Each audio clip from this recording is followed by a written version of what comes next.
Opa, seja bem-vindo aqui a mais um vídeo. Dessa vez, o intuito desse vídeo é tentar revisar em 30 minutos tudo de termodinâmica. Meu nome é Caleb e é revisar tudo mesmo, né? Gases ideais, as transformações, máquinas térmicas, as equações, tudo vou tentar revisar nesse vídeo aqui para fazer de uma forma com que, e não de uma forma apressada, assim, não sei o que, é bem rápido assim, não, vou explicar rápido, mas com paciência, e a, o objetivo é que alguém que não tenha visto termodinâmica, vendo esse vídeo, não necessariamente consiga resolver todas as questões, mas entenda de uma forma mais ampla a matéria, né? Então, isso aqui não substitui uma aula profunda, densa, mas isso aqui certamente deve ajudar muito, né? Então, vou setar aqui, tem que ser exatamente 30 minutos, né? Pode ter uma taxa de dispersão aí para 5 minutos para cima, só que o intuito é fazer em 30 minutos. Só um adendo, né? Um detalhezinho. Se nesses 30 minutos eu não conseguir falar ainda, né? Então deu 30 minutos e eu ainda não consegui falar sobre máquinas térmicas, vou postar, mas vou fazer um separado só sobre as máquinas térmicas e um aprofundamento nelas. Beleza? Então vou setar aqui 1 ou 2 meia aí, começando. Perfeito. Temos aqui a matéria de termodinâmica, o assunto de termodinâmica, de física. E para a gente entender o assunto com profundidade, a gente precisa saber o que ele vai estudar. E a termodinâmica, ela é simplesmente, então é bom você ter isso na sua mente, a termodinâmica ela é simplesmente um aprofundamento nos conhecimentos de termologia. Então, termodinâmica não vai fugir do escopo primário de termologia, entendeu? É só um aprofundamento, porque na termologia a gente estuda somente os efeitos que tem para aquele corpo unitário, né? Então, individualmente, a gente entende o que entregar calor faz para aquele corpo, o que acontece com sua temperatura, quais as formas de condução, de propagação de calor a gente pode fornecer para esse material, se ele vai dilatar. Então você percebe que todas as perguntas que a gente faz estão direcionadas a um único objeto, a um único ser, a um único ente. Ou seja, entreguei 3.500 kJ para um recipiente contendo 300 mil litros de água. O que vai acontecer com a sua temperatura? Você percebe que é sempre sobre o copo com água, a água em si. A gente não estuda, por exemplo, o que essa água vai fazer com o meio externo. Essa água vai realizar trabalho? Essa água vai movimentar alguma estrutura? Não, a gente sempre vê o que vai acontecer com o corpo. Partindo desse pressuposto, a termodinâmica amplia esse estudo. A termodinâmica não estuda somente o corpo, mas sim a relação dele com o sistema inteiro, com todo o ambiente no qual ele está inserido. Perfeito, acho que essa é uma ótima definição, eu mesmo elaborei aqui agora. Então, isso ajuda muito, porque na termodinâmica a gente não vai mais estudar o que vai acontecer somente com esse corpo. Não, a gente já entende a correlação do corpo com o meio externo, né, com todo o ambiente.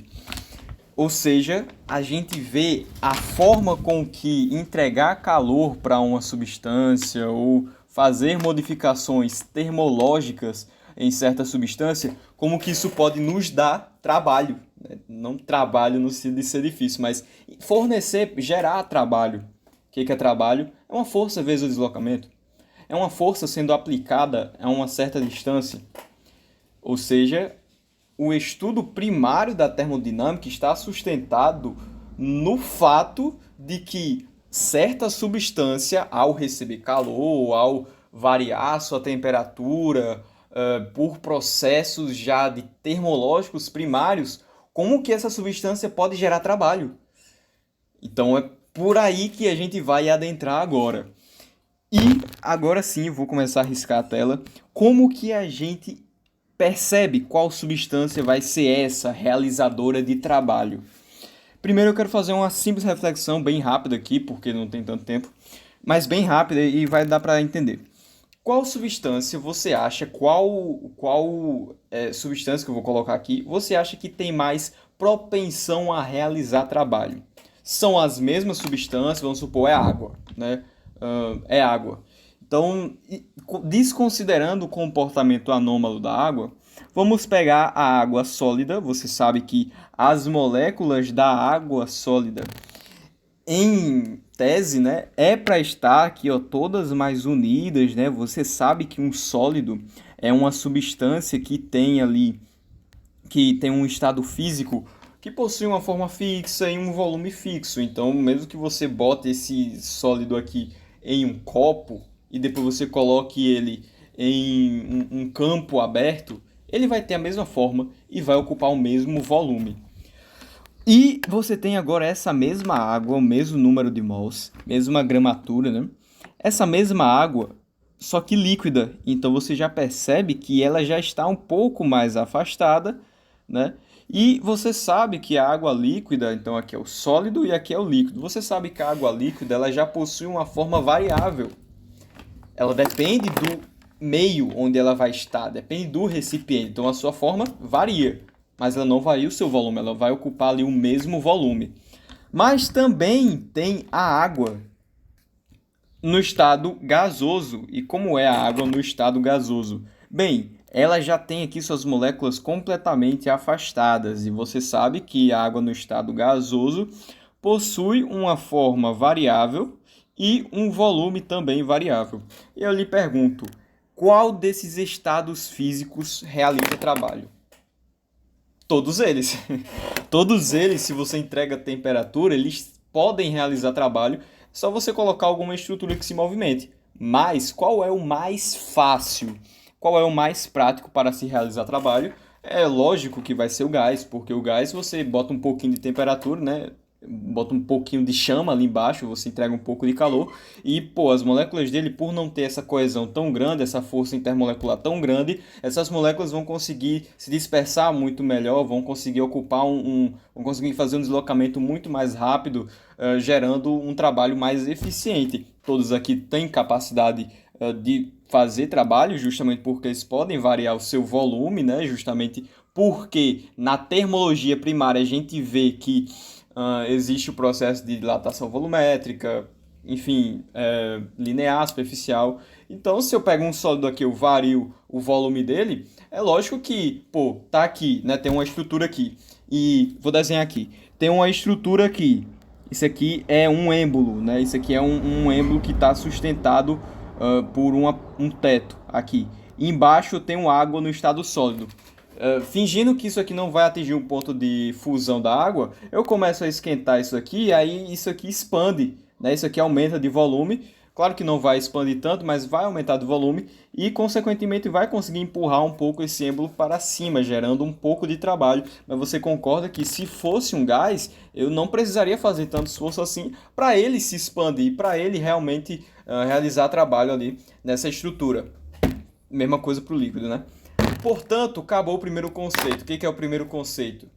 A termodinâmica estuda principalmente os gases e sua relação com a formação de trabalho. Ou seja, o escopo aqui está totalmente direcionado nos gases. E agora sim a gente entra propriamente no estudo da termodinâmica. Mas antes a gente precisa ter alguns pré-requisitos para entender a termodinâmica. Quais são eles? Bem, você sabe que a gente usa os gases, né? Agora você já sabe que a gente escolhe principalmente os gases para realizar trabalho. Mas não é qualquer tipo de gás. Para a termodinâmica científica, né, a nível de ensino médio pelo menos, a gente usa os gases ideais. O que são os gases ideais? É a mesma coisa que uma polia ideal, né? O que é uma polia ideal? Aquela polia que não vai ser elástica, que não vai ter atrito com ela mesma, enfim. O gás ideal é isso, ele é um gás completamente perfeito, que as suas moléculas, né, a molécula que compõe esse gás, não, quando elas se chocam, por exemplo, ela realiza uma colisão elástica. Então ela pega aqui, chega aqui, ó, pá, colidiu e foi, voltou, bateu e voltou. Ela não se junta com outra para formar um composto ou então dissipa energia, não há dissipação energética, não há nenhum tipo de atração ou repulsão entre as partículas, completamente ideal, né?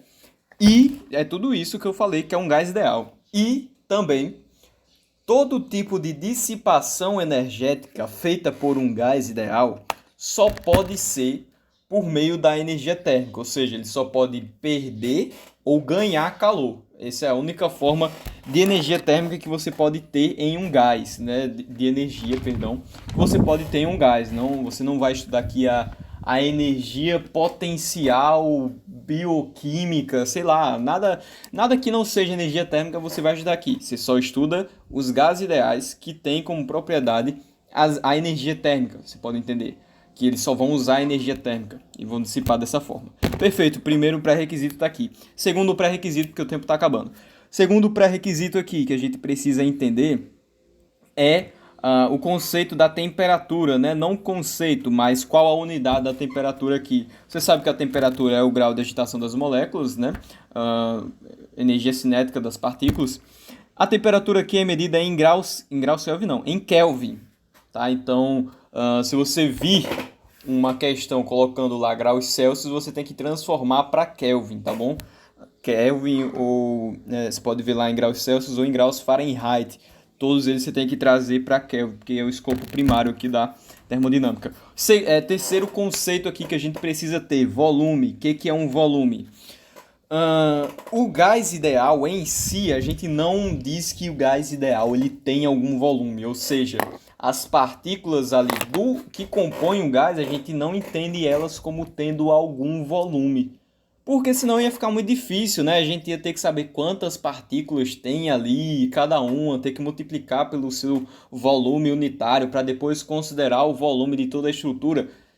Para facilitar, a gente só diz que o volume do gás é o mesmo volume do recipiente. Então, o local onde ele está inserido é o mesmo volume do gás. Supondo aí, a gente tem um tanque que tem 12 mil litros. E aí eu fecho esse tanque, né? Eu vedo ele completamente. Jogo ali 500 mols de H2. Aí eu lhe pergunto, quanto volume tem de H2 ali? Não precisa fazer nenhum cálculo. Vai ser os 12 mil litros ali, eu acho que eu disse 12 mil, né? Que tem no tanque. Perfeito. Ou seja, o volume é de todo recipiente. O volume aqui em litros, tá? Então essa é outra grandeza que a gente precisa saber. Terceiro pré-requisito que a gente precisa ter, número de mols. É isso que eu acabei de falar. Então tem um número de mols que a gente vai estudar ali do gás, né? E aí, número de mols, importante não confundir número de mols com o número de moléculas, tá? O mol, ele pode se referir a moléculas, mas pode se referir a grama, pode se referir a qualquer coisa. A qualquer coisa. Então, o mol depende do contexto. Nesse caso aqui, o contexto que eu estou falando é número de moléculas, tá? Então, você pode entender nesse momento aqui, nesse contexto, como mol sendo o número de moléculas. Vamos para cima aqui. Que é o número de mols, né? Número de mols. Agora, o próximo conceito é uma coisa bem importante, que é a pressão, né? Então, é fácil de você perceber. Se eu tenho um tanque de 12 mil litros e eu injeto nele 500 mols de hidrogênio, ele vai exercer uma certa pressão. Agora, se eu pego outro recipiente que ele tem 1000 litros e eu coloco a mesma quantidade de mol de H2, você percebe que esse segundo local está mais comprimido. Se ele está mais comprimido, as moléculas ali, se é o mesmo número, vão estar mais pressurizadas ali, né, entre aspas, né, vão estar ali mais pressionadas, então eu vou ter que fazer um pouco mais de força para se expandir, né, para ocupar o máximo de volume possível que elas conseguem. Então vai aumentar a pressão. Ou seja, pressão aqui medida em atm, tá? Vamos lá. E o outro é o conceito mais importante que a gente precisa ter, junto com todos eles, que é o R. Então, existe uma coisa que a gente chama de R, que é a constante dos gases ideais. Como assim? Pega todas essas variáveis aqui, né? Pega todas essas variáveis e correlaciona cada uma delas. Existe uma equação que correlaciona cada uma delas, que é a seguinte. Ela é da seguinte forma. Se você pegar a pressão do recipiente, multiplicar pelo volume. Isso aqui vai ser a mesma coisa, né? É igual a você pegar o número de mols, multiplicar pelo R, que é essa constante, e multiplicar ainda por uma certa temperatura, né? Que é ali do sistema. É por meio dessa equação que a gente consegue ramificar e formar as outras proporções, mas tudo vem dessa daqui. E o que nos permite comparar recipientes diferentes, né? Ou situações diferentes. Então, supondo aqui, eu tenho um êmbolo, aqui eu tenho um recipiente cilíndrico, que nesse recipiente, aqui é um êmbolo, né? Um êmbolo móvel, e nesse recipiente eu tenho um bocado de moléculas aqui, né? Supondo que eu pego agora esse mesmo recipiente e eu esquento ele, então eu vou fornecer energia térmica para esse recipiente, é o mesmo. Você concorda que eu tenho duas situações aqui?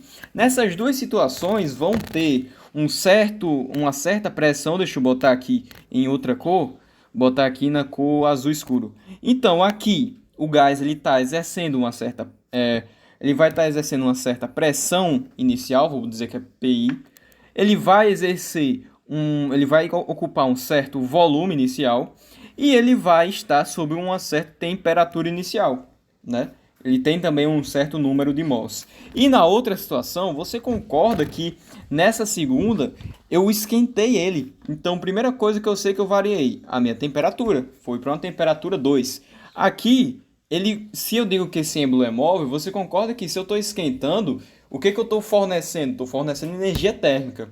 Se eu estou fornecendo energia térmica, ele vai aumentar a sua temperatura. Se ele vai aumentar a sua temperatura, ele vai aumentar a velocidade ali, a agitação média das partículas desse gás. Se ele aumenta a agitação das partículas, ele vai estar aumentando tanto a pressão, e se o êmbolo é móvel, essa pressão que ele vai estar exercendo vai resultar em uma força que empurra esse êmbolo para cima. Ou seja, né, eu já estou explicando aqui outras transformações, mas eu vou estar sob uma certa pressão 2 e sob um certo volume 2. E aí, como que eu correlaciono, né? Então, supondo que isso aqui seja o mesmo número de mols, né? Então, tem o mesmo número de mols, mas nem sempre, tá? Pode ser que eu tenha adicionado aqui algum grau de mols aqui, mas normalmente a gente não considera que adicionamos. Como que eu posso correlacionar isso? Através desse R. Então, esse R, que é a constante, a gente consegue comparar os dois. A gente consegue colocar ele sob a mesma igualdade, porque isso aqui nunca varia. Não importa o valor, isso aqui normalmente é 0,84, né, vezes 10 alguma coisa que eu não lembro agora. Mas a gente pode correlacionar isso, porque vamos substituir aqui essa situação A e essa aqui é a situação B. Vou colocar cada grandeza da situação A na equação. Como a gente vai perceber isso? Bem, a fórmula é PV igual a nRT. Mas essa pressão é uma pressão 1, num volume 1 e numa temperatura 1 também. A gente agora vai pegar essa mesma fórmula e aplicar para a situação 2, que é da seguinte maneira. É uma pressão 2 num volume 2 igual a um número de mols. Deixa eu botar na mesma cor, né, para ficar didático. O mesmo número de mols vezes uma mesma constante de proporcionalidade vezes uma temperatura 2. E por meio de quem a gente vai correlacionar? Por meio do R. Porque se esse R permanece fixo, não é o N, tá? Aqui o N ficou fixo, mas poderia ser que a questão dissesse que acabou adicionando um pouco mais de mols. Então você sempre correlaciona por meio do R. Esse R ele é igual para os dois. Então eu vou comparar eles por meio desse R. Mas antes vou deixar ele isolado. Deixando ele isolado, na situação 1, vai ficar da seguinte maneira. R é igual a, pega esse T e passa para o outro lado dividindo. É igual a PI, VI sobre TI. Né? Para a situação 2 vai ser a mesma coisa. O meu R é igual aqui a P2 vezes V2 sobre T2 também. Se Isso, se esse R é igual ao R de cima, eu posso substituir cada um. Substituindo aqui, vai ficar, vou botar o P2 aqui em cima, né? P2 vezes V2 sobre T2 é igual, não está elevado a 2, tá? Deixa eu arrumar isso aqui. Sobre T2 é igual a PI. Opa, peraí, faltou uma coisinha aqui, né? Eu esqueci de passar esse N para o outro lado dividindo, foi isso que eu esqueci. Então, permanece a mesma coisa, mas para ficar mais certo, né, eu tinha que passar esse N aqui dividindo nos dois lados. Então, fica sobre N, aqui, no primeiro caso fica sobre N, e no segundo caso também fica sobre N, tá? Deixa eu arrumar aqui. Beleza. Ok, voltando aqui. P2, V2, T2 sobre N é igual a PI vezes VI sobre TI vezes N. Quem que é igual aqui? N e N. Corta isso aqui. Resultou na outra comparação, que é a seguinte. Corta esses dois, né? Ficou P2 vezes V2. Tudo isso aqui sobre T2 é a mesma coisa que PI, VI sobre TI. Então é por meio do R que a gente compara aqui. Então, caramba, já tem 21 minutos. Vamos expandir para 35 aí a explicação. Essa aqui é a fórmula que correlaciona cada gás, ou seja, multipliquei esse P1 por 2. Isso aqui vai ser multiplicado por 2 também. Por meio do R que a gente correlaciona cada gás, né, cada recipiente, porque tanto essa multiplicação e divisão quanto essa multiplicação e divisão vão resultar no mesmo R, entendeu? Por isso que a gente pode correlacionar. Sendo que na prática, os cientistas descobriram que para a geração de algumas transformações, alguns fenômenos, a gente precisa não variar tudo, mas sim deixar apenas alguns valores fixos. Então, às vezes, a gente pega um valor e trava. Quando a gente faz isso, acontece uma transformação. E é isso que a gente vai analisar agora, que é as famosas transformações. Eu vou deixar essa fórmula aqui e a gente vai fazendo uma análise, né? Vou deixar só isso aqui e a gente vai fazer análise em cima dela. Você concorda que se eu pego essa fórmula e eu vou manter a pressão constante, então tá lá o meu recipiente, ele vai manter a mesma pressão, né? Tá aqui, eu vou manter a mesma pressão. Se isso aqui é constante, eu vou desconsiderar isso aqui no cálculo, porque nos dois casos, né? No caso 1, aqui, no caso 1 e no caso 2, vai dar a mesma pressão. Então eu posso simplesmente ignorar. Ou seja, a única coisa que vai variar vai ser o meu volume. Aqui ele vai aumentar ou diminuir. E a temperatura vai aumentar ou diminuir de forma proporcional. Isso aqui é muito importante. Ou seja, se eu multiplico meu volume por 2, é porque minha temperatura teve que ser multiplicada por 2. E esse é um aprofundamento aqui que eu vou fazer bem rápido. Para que você aumente o volume na prática, você tem que primeiro mudar a temperatura. Mas isso nunca vai ser cobrado nas questões. Isso aqui é apenas para você ter um entendimento lógico. Porque se vai aumentar ali a temperatura das partículas, né, elas vão começar a se agitar mais, vão empurrar o êmbolo, esse êmbolo vai para cima, fazendo justamente que o volume mude. Mas aí se eu digo que a pressão é igual, é porque se eu multipliquei minha temperatura por 2 em Kelvin, eu também multipliquei o meu volume por 2. Esse é o primeiro entendimento. Isso aqui é a famosa isobárica, tá? Então o nome dessa transformação é isobárica, é uma transformação que mantém a mesma pressão.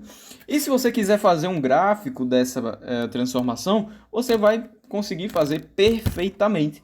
O gráfico ele pode ser feito de duas maneiras, tá bom? Na primeira maneira, você vai ter aqui, deixa eu botar uma cor melhorzinha, você vai ter a pressão em cima e embaixo eu vou dizer que é o volume. Se uma transformação isobárica, pessoal, vocês sabem que a pressão vai ser constante, então não tem como ser isso daqui. Porque assim você está dizendo que a pressão está variando. Para que a pressão fique constante, tem que ser uma reta assim. O que essa reta está me dizendo? Quanto mais eu avanço no meu volume, minha pressão não muda. Mas isso só pode acontecer por quê? Porque se você olhar o outro gráfico que vai apresentar a mesma transformação, mas sob a ótica do volume e da temperatura, você vai ver que eles vão crescer de forma proporcional, ou seja, dessa forma. Se eu aumento se eu multiplico o V, que é o volume, por um fator 2, certamente eu vou também multiplicar a minha temperatura pelo mesmo fator 2. Ou seja, está aqui matado a transformação isobárica. Vamos para a próxima. A próxima é quando eu pego essa mesma equação e eu mantenho agora o meu volume fixo. Ou seja, qual é o nome dessa transformação? Transformação isovolumétrica. Então, você tem a transformação isovolumétrica, o nome já diz, né, que é uma transformação que mantém, né, esse iso aqui é mantém, constante, o volume. Isovolumétrica pode ser chamada de isométrica e também de isocórica, tá bom? Como que você representa isso aqui em um gráfico? Da seguinte maneira, então você vai ter um êmbolo aqui, né, pensa aí, tem um êmbolo aqui. E você está aumentando aqui a temperatura, né? Na verdade tem um recipiente que ele contém um êmbolo aqui. Perdão aqui pela bagunça aqui, né? Tem um êmbolo aqui, você começa a aumentar a temperatura desse gás, né? Então tem uma situação 1 que ele está sem receber essa entrega de energia térmica e na segundo momento você começa a entregar energia térmica para ele. Esse gás vai começar a aumentar a sua velocidade aqui, né? Vai bater muito mais nas paredes do recipiente, mas se esse êmbolo ele for fixo, né, então o êmbolo mesmo que tem aquela pressão toda, ele não vai se mexer, ou seja, é uma transformação isométrica, que se pode considerar o volume. Ou seja, se você aumenta o T, que é a temperatura, em um fator de 2, você também vai aumentar a pressão em um fator de 2, tá bom? Como que você correlaciona isso aqui com um gráfico? Da seguinte maneira. Tá aqui, pode fazer dois gráficos, até mais, né? Tá aqui a pressão, tá aqui tá aqui o volume, né? Quero representar o volume aqui em cima. Embaixo tá aqui a pressão. Como que vai ser a reta? Dessa forma.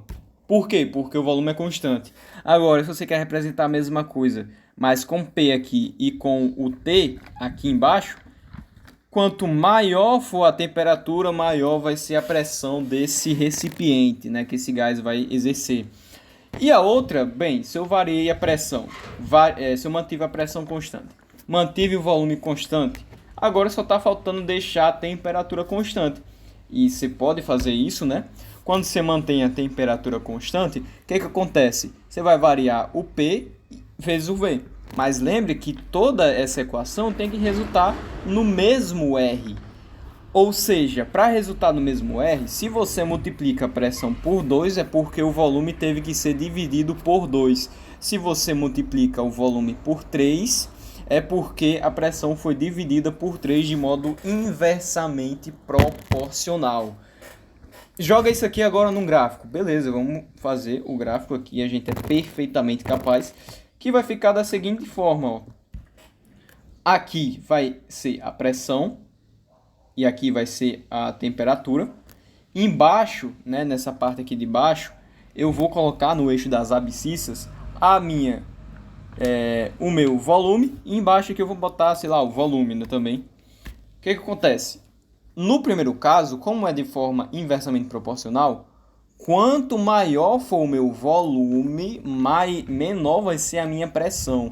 Então, se eu ando para esse lado do gráfico, eu estou aumentando o meu volume. Se eu ando para esse lado do gráfico, eu estou reduzindo o meu volume. Se eu aumento o meu volume, eu estou reduzindo a pressão. Se eu reduzo o volume, eu estou aumentando a pressão. Se eu aumento a pressão, eu reduzo o volume. Se eu reduzo a pressão, eu aumento o volume. E na segunda forma, como que você faz esse gráfico?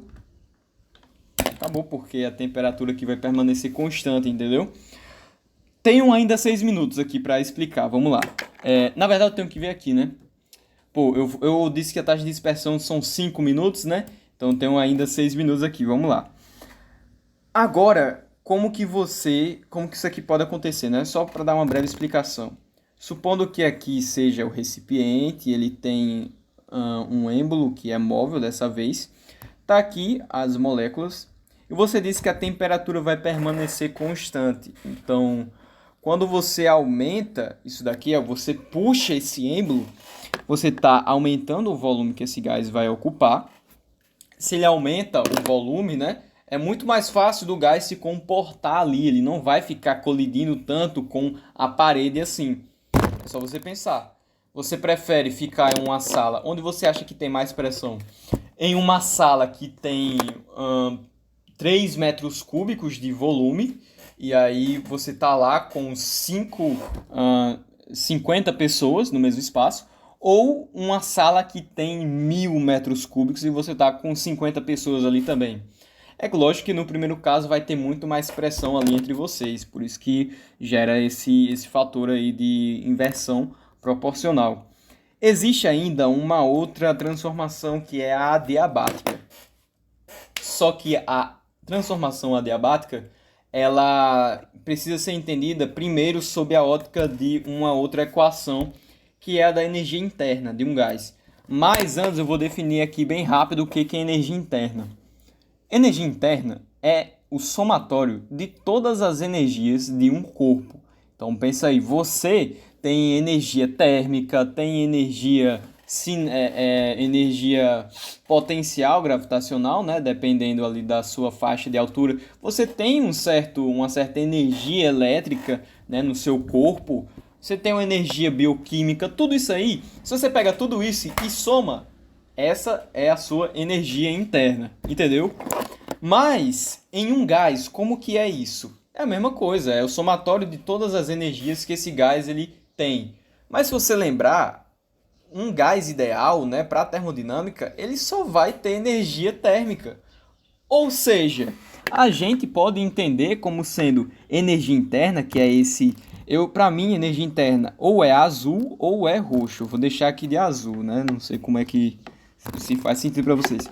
Para mim, né, para mim não. A energia interna de um gás pode ser entendida, né, que esse ΔU, isso aqui é a variação da energia interna. Mas a energia interna, que é só o Uzinho, é igual ao somatório de todas as forças, todas as energias de um gás, sendo que tudo vai ser energia térmica. Então, você pode entender que a energia interna de um gás é a sua própria energia térmica, que é a sua própria temperatura, entendeu? A própria variação da sua energia interna é a sua variação da energia térmica, entendeu?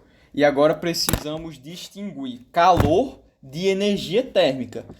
Você sabe que calor, pô, é completamente diferente de energia térmica, porque calor você está falando de energia térmica, mas em trânsito ali, passando de um meio mais quente para um meio mais frio, né? Que tem uma menor energia térmica.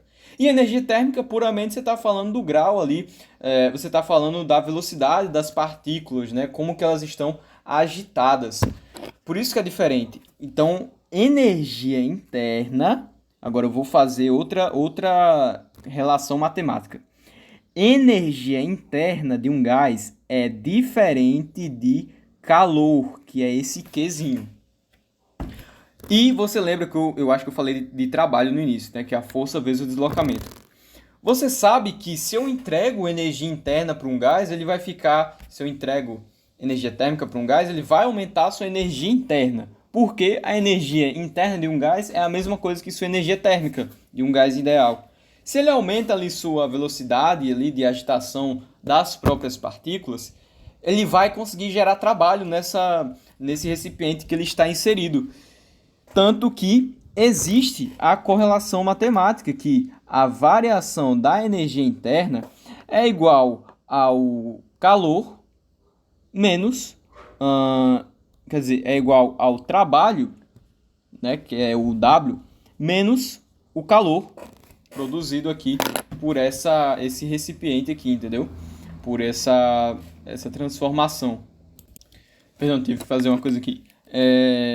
Na verdade, a energia interna é igual ao calor que o gás ele vai gerar ali, né, por uma transformação. é igual ao calor menos o trabalho, que é esse Wzinho. Ou seja, essa é a equação. Porém, o que é uma transformação adiabática? É uma transformação que não há troca de calor. E aí o cara pode pensar assim, pô, mas... então se não há troca de calor, como que o gás vai aumentar de temperatura? Como que ele vai realizar trabalho? Bem, isso aí é um pouco mais profundo. Eu vou deixar isso para aula de máquinas térmicas porque já está com 35 minutos. Mas a única coisa que você precisa saber é que transformação adiabática, nesse momento, né? Transformação adiabática é sem troca de calor. Então, o calor é igual a zero. E há uma transformação ali justamente né, porque você consegue variar a energia interna do gás sem você entregar ou retirar calor da substância. Perfeito, acho que ficou bom aqui fazendo agora uma síntese geral. O que a gente viu? A gente viu o que a termodinâmica estuda, a gente viu quais são os pré-requisitos para entender a termodinâmica, que você tem que correlacionar isso com o gás ideal, né? Você tem que usar os gases ideais, tem que saber da existência da pressão, do volume, do número de mols e igualar as fases com o R, que é a constante de proporcionalidade dos gases ideais. E vimos ainda as três principais transformações gasosas, que é a isobárica, isovolumétrica e a isotérmica. Faltou apenas aprofundar na adiabática e entrar no conceito das máquinas térmicas. Vai ficar para um outro vídeo, infelizmente nesse aqui eu não consegui pegar, mas tudo bem, porque o próximo eu vou fazer bem aprofundado, só sobre transformação adiabática e sintetizar um pouco melhor o conceito de energia interna. Transformação adiabática e máquinas térmicas, vai ficar muito bom, acho que hoje mesmo eu ainda posto.